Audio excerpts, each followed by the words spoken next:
So let's talk about it. Why do so many amazing new teachers walk away before they even finish their first year of teaching? Why do passionate, hopeful educators go from dreaming about their first classrooms to turning in their resignation by winter break?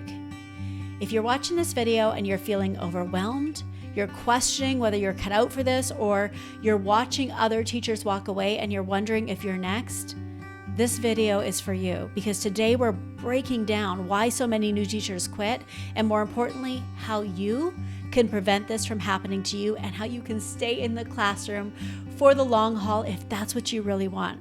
So hey there, I'm Dr. Lori. Welcome to the New Teacher Summer Block Party.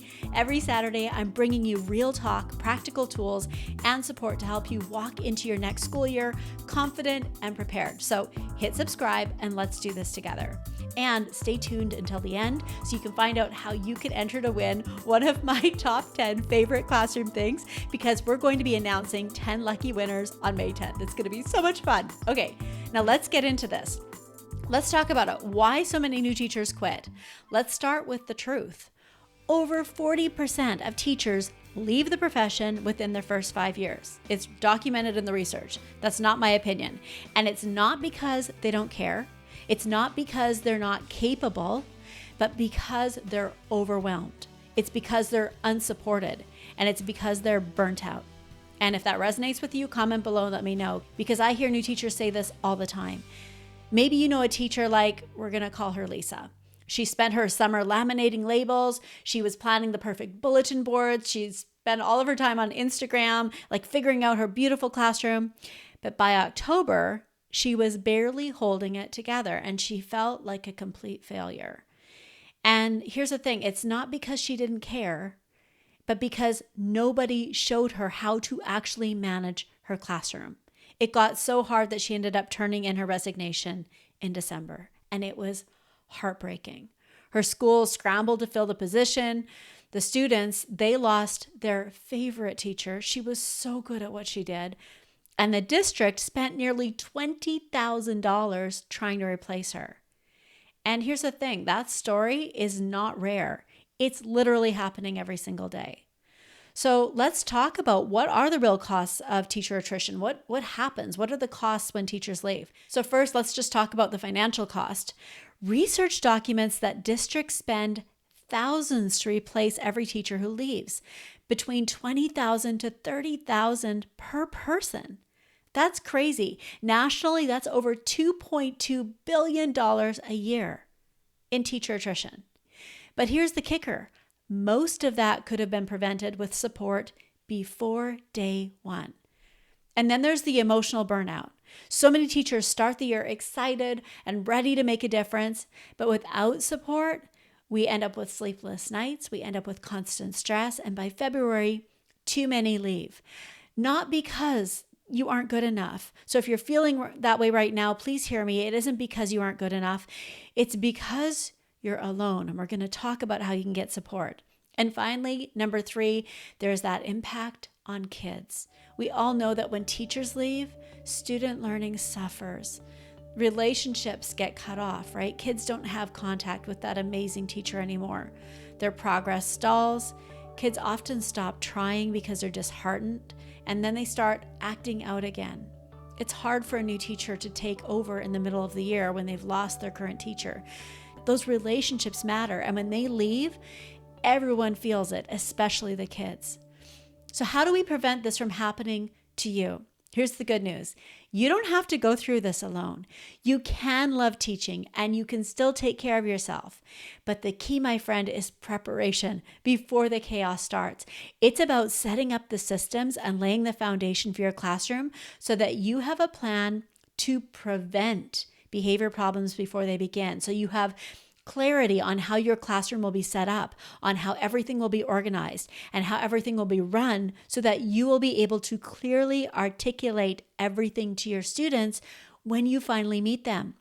And if you've been teaching for a while now, you know that that is the essential piece that either makes it all work or makes you want to leave because You just don't know what to do to make the changes you need to make when you're midstream. We all talk about how hard it is to build a plane while you're actually flying it. That's what it feels like.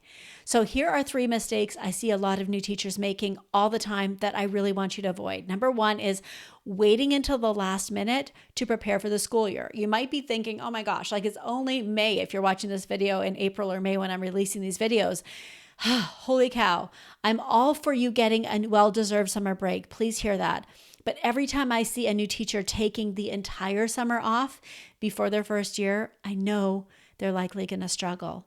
I highly recommend that newly graduating teachers do this work now and then take a summer break so you can actually enjoy your summer and so you're not scrambling in August.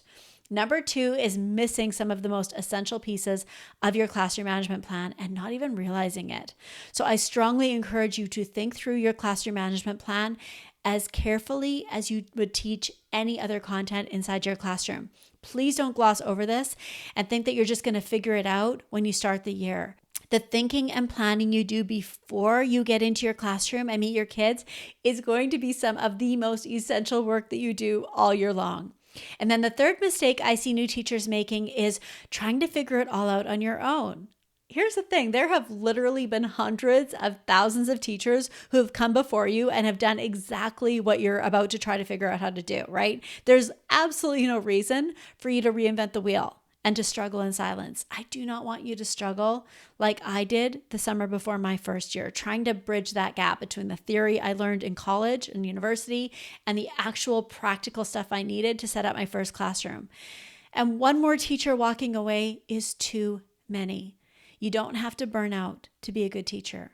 You can be passionate and prepared. You can make a difference and have a life outside of teaching. You can teach without losing yourself in the process. But it all starts with being proactive and getting support before the school year begins, not after you're already drowning. So if you're a new teacher, or if you're a teacher who's changing grades or schools and you'd love some help preparing for your new classroom, I just opened up registration for my free masterclass, How to Prepare for the School Year in 5 weeks or Less. And inside that free class, I'm going to walk you through the 5 steps you need to take to ensure you're truly ready for the school year. And towards the end of that class, I'm going to invite you to join the Ready for School Academy. So if you're curious, I'll drop the link below where you're watching this video so you can save your seat. Second, if you aren't already listening to my Beginning Teacher Talk podcast, be sure to subscribe because we go into more depth into all the topics that matter to new elementary teachers. And with more than 650,000 downloads worldwide and nearly 350 episodes, you can listen wherever you get your podcasts for even more support, practical ideas, and inspiration for your classroom. And finally, here's how you can win some really cool stuff for your classroom.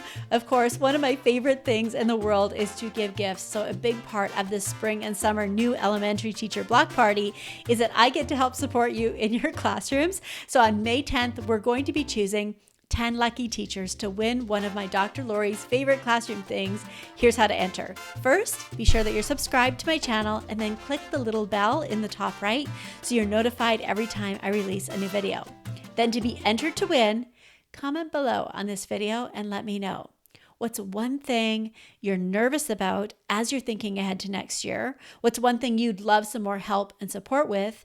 And if you taught this last year, what's one thing you're nervous about and you'd like help with for next year? So on this channel, we support and acknowledge kind and supportive and problem-solving oriented thinking. So my team and I are going to be looking for 10 heart-centered teachers who are contributing to our growing little YouTube community in the comments below. Thank you so much for watching. And before you leave, share this with a teacher bestie who could also use some help and support. And let's make this the summer that you feel supported, not overwhelmed. This is your time. Let's prevent you from struggling and keep great teachers where you belong, in the classroom. You've got this. And as always, remember, just because you're a beginning elementary teacher, there's no need for you to struggle like one.